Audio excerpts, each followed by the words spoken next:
Hi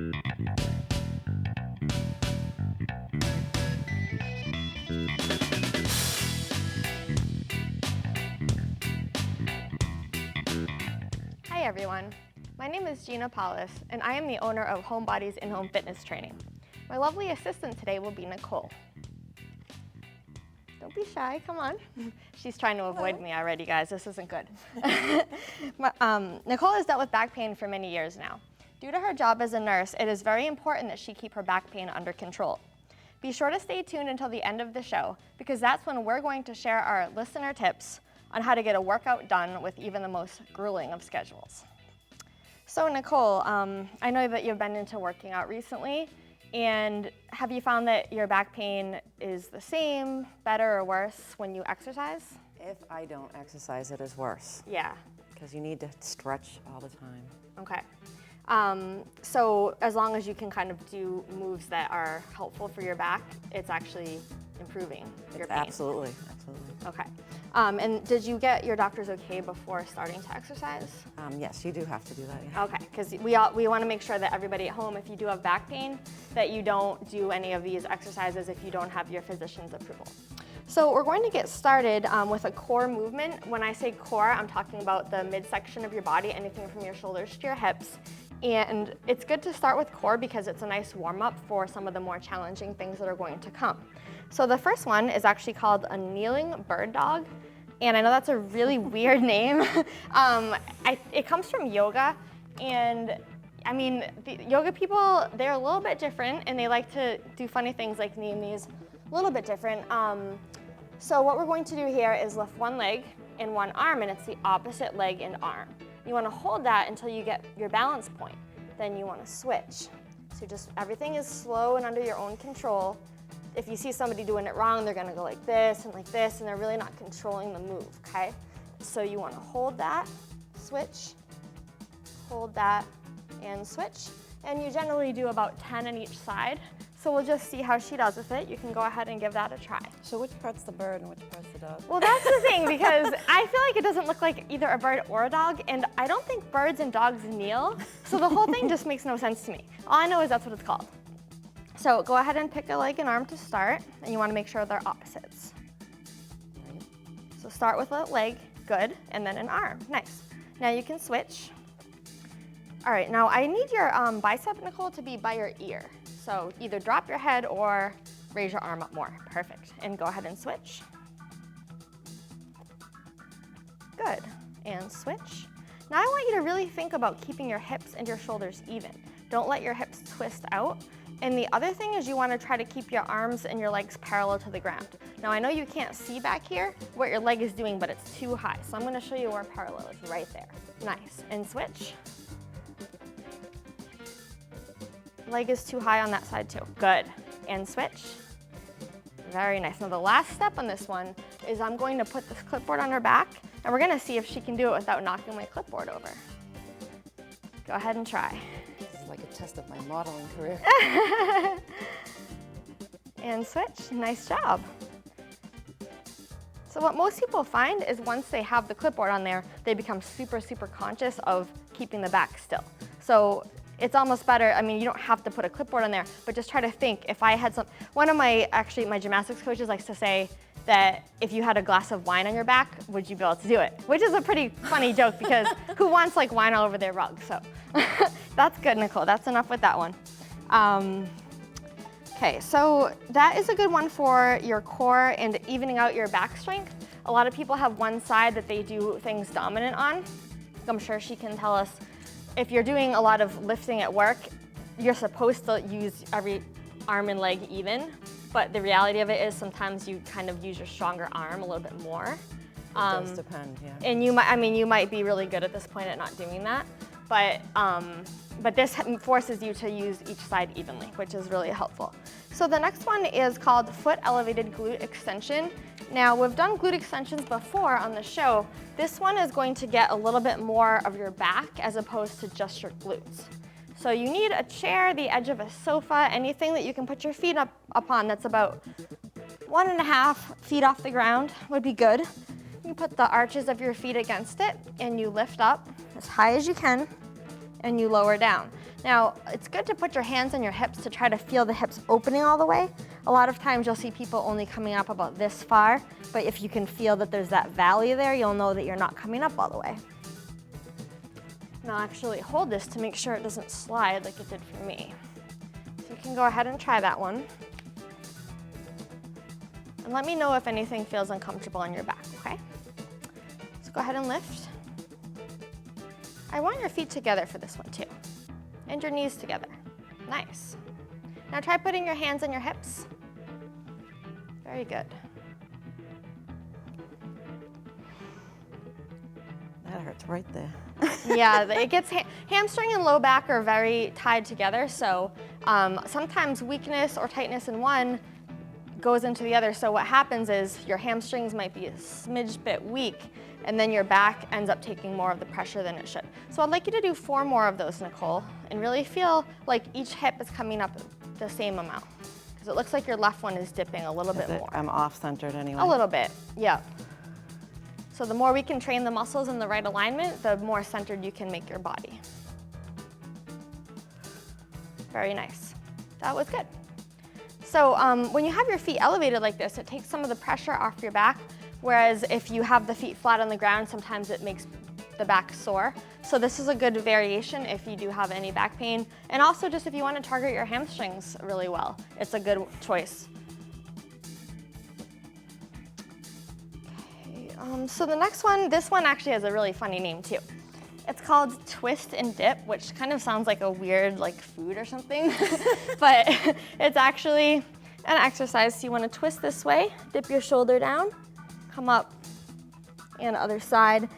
So that's actually the correct form. What you'll see a lot of people doing is they try to do it at the same time. So they turn and dip sort of all at once, or they just can't go all the way down. Now, if you can't go all the way down, that's okay. So twist and just go as far as you can, and that's fine. But what you don't want to do is strain or rush through the move simply to get down lower. And this is a good, actually, it's a little bit strengthening, but it's a lot of stretching, but it's called active flexibility. So you're working your body in an active way and trying to improve the range of motion in your back. So go ahead and try that one. I'm so worried about if I can actually get down that low. I forgot how you sat. Okay, no problem at all. So the way you sit, you'll appreciate this. It's kind of like you're at the gynecologist's office and you have your feet apart. Just picture that and you'll be perfect. Not that you've ever had to go to the gynecologist. Or giving birth. All right, so fingers behind your head. Okay, twist, and then try to get your elbow near or possibly touching the ground, and come up, and other side, and down, yeah. So she's doing a great job, especially this is the first time. You can keep going with that. I do gymnastics and I do yoga, so I'm able to get all the way down. It wasn't like that when I first tried it, so she's not gonna probably be able to do that today, but she's doing a great job. Now, one thing you're doing that's really good, Nicole, is you're keeping your elbows way apart, which that is the most common thing I see people start doing this. So you're doing awesome. So just keep going with that. And see if you can hold your toes up higher off the ground. Perfect. Nice. You can feel the good stretch, right? Mm-hmm. Yeah, it feels good. Great job. Just do one more on each side. You actually have really good twisting. It's just getting that depth that we want to probably work on. But seriously, your back is pretty left to right is really good. So that was great. Yeah, good job. So next one, side plank with bent bottom leg. So we've done side planks on the show before as well. Now, Nicole probably can do, this is a traditional side plank. However, because this is a show about back pain, I want to show you guys the bent leg version, which takes some of the pressure off the back. So what we're going to do here is just hold this position. So planks can be a motion, like you can lift your leg and put it back, and lift and put it back, or you can just hold it. And the holding is really the basic first start for the plank. So you don't want to start doing all this fancy stuff until you can show that you can hold the plank. For the side planks, it's usually about a minute that you want to be able to hold it. So why don't you try that? You can pick a side to start with. So your bottom leg is bent and your top leg is straight, and you just go on your elbow and lift your body up. Okay, and just have I want your knees lined up, so can you back this leg up backwards? So when I'm looking at her from the top, I want to see that everything is in a nice straight line. Pull your head back. Back is in like towards me, but then in line with your spine too. So drop the head like you're trying to put your head on my hand there. Perfect. Awesome. So that's good alignment that we want for the planks. So is that difficult for you to hold, Nicole? It's a little bit, only because I worked out last night. Oh, okay. Didn't you know you're supposed to rest up for this show? Oh, that's tough to do. Yeah, I know. She's basically goes 24/7, so I'm lucky I even got her here in the first place. You can try your other side now.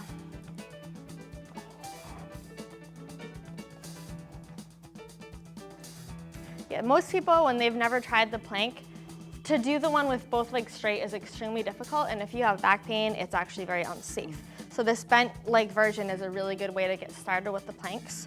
Also for somebody that's overweight, think about how much weight you might have to be lifting to do a plank.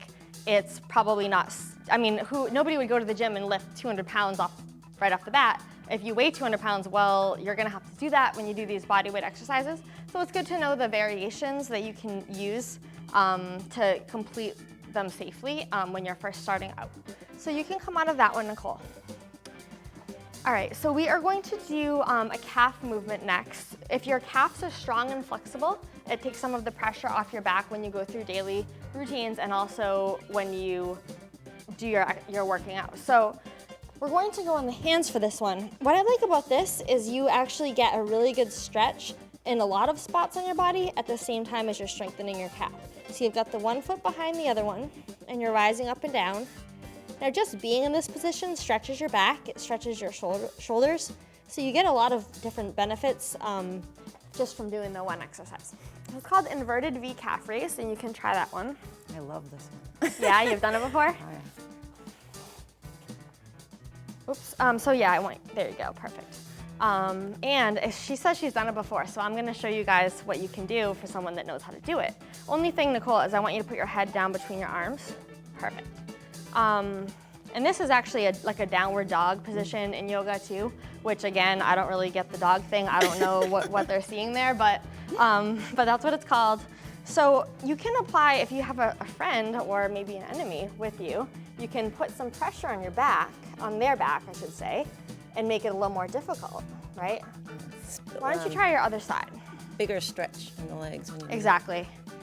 And this movement can also be done one-legged, she's doing one leg at a time. It could be done two legs together, which makes it actually easier.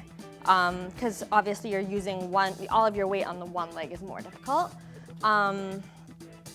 So I mean, as far as the double leg one, definitely you would probably need someone pushing on your back, which is why I'm showing the single leg one here, because you're not always gonna have somebody that can do that for you. So it's good to know how to make the move more difficult with just, does that feel good? Yeah. Yeah, I think you had a shift today, right? I did. So her calves are probably a little achy from walking on standing up all day, so that feels no walking, it's only running. So we're gonna move to an arm movement that actually you can do without too much stress on your back, so it's push-ups on your knees. Now, push-ups on the feet can be difficult on the back because you have to hold your back straight, which is a lot of work. If you drop down to your knees, you can still work your chest, but you're not going to stress your back. So, I mean, most people that have a little bit of back pain, they'll have moments when it gets better, it gets worse. So it's really good to know what you can do to modify workouts. Like the average person, they're going to say, oh, my back hurts, I can't work out. Well, she knows that just makes things worse.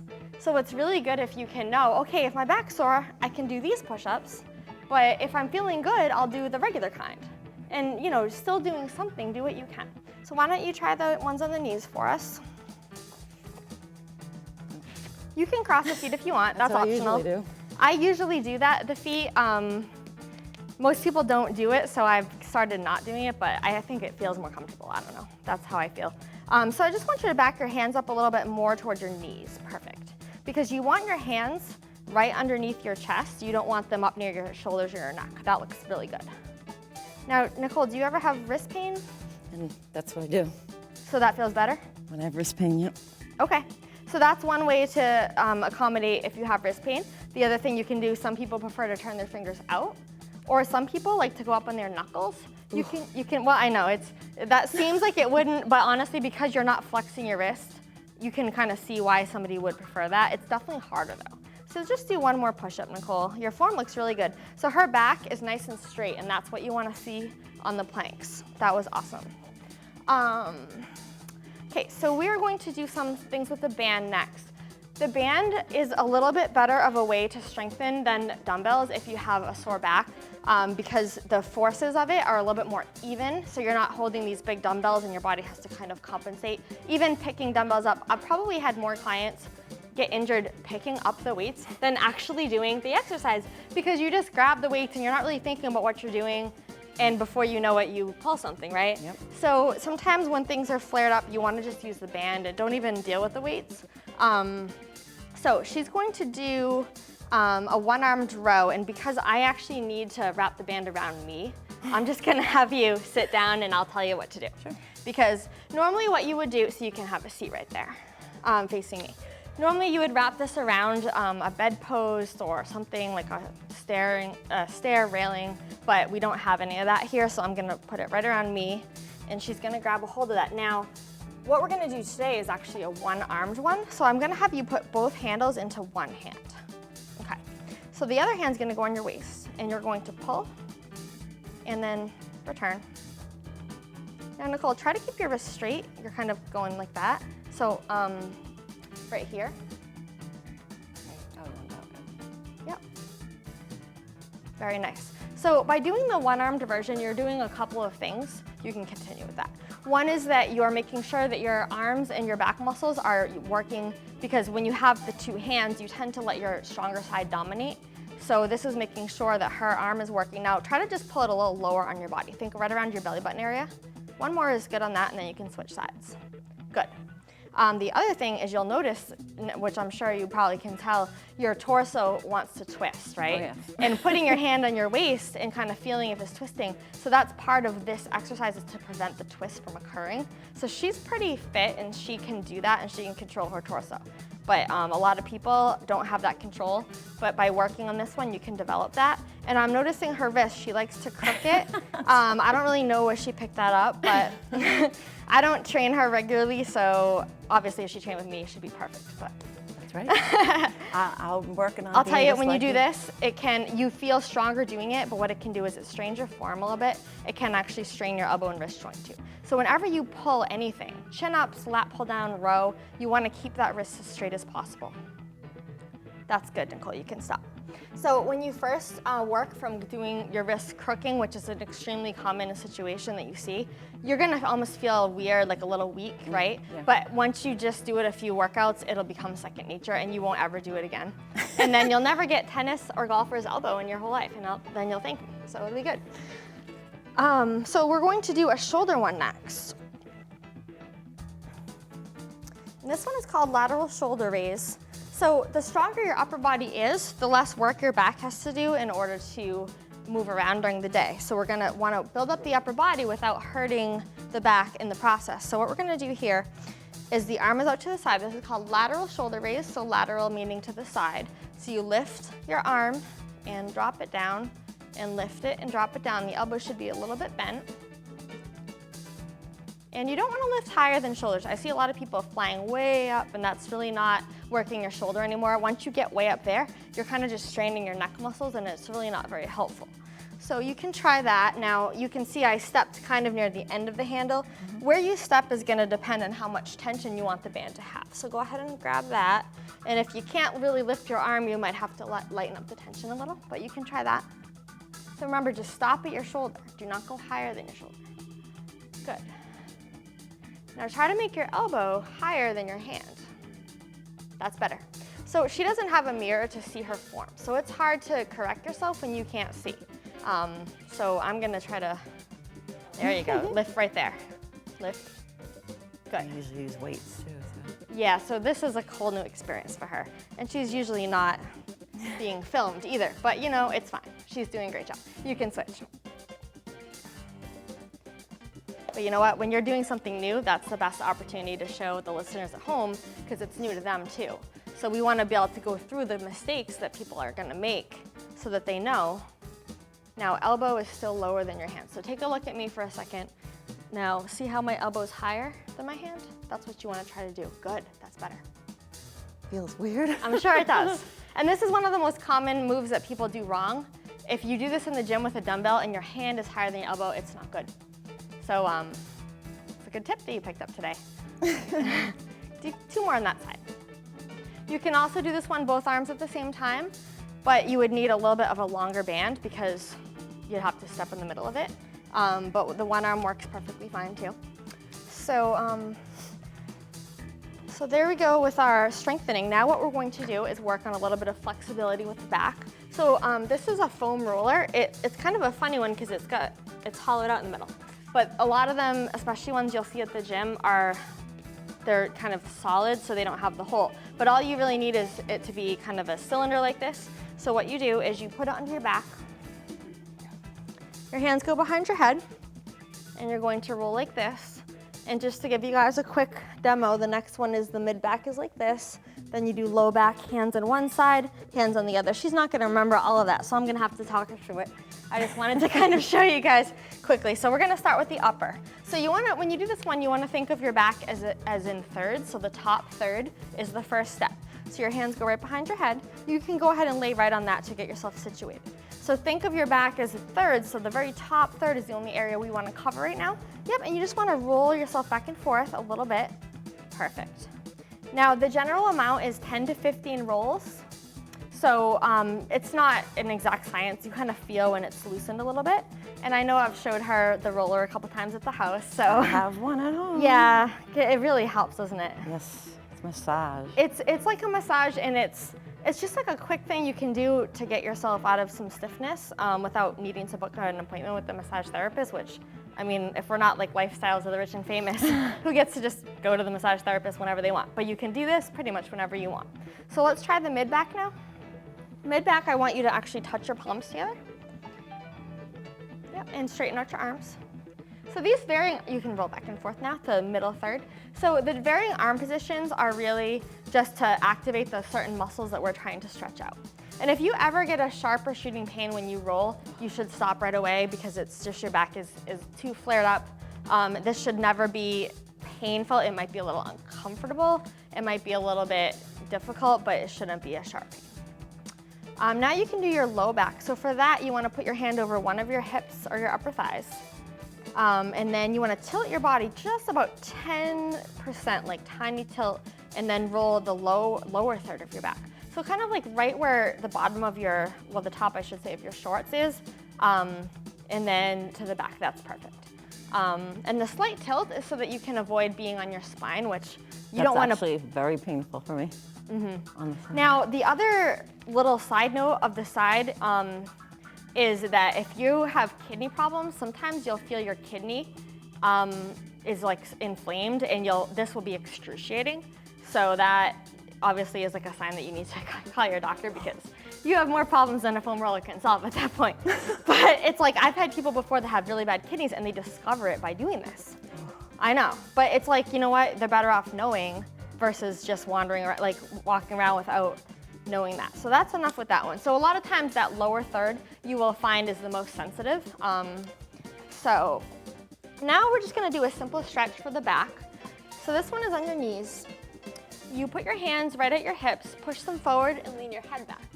And this is actually comes from yoga, they call it the camel. So you can try that one. So just a simple stretch, hands on your back, push your hips forward, lean your head back.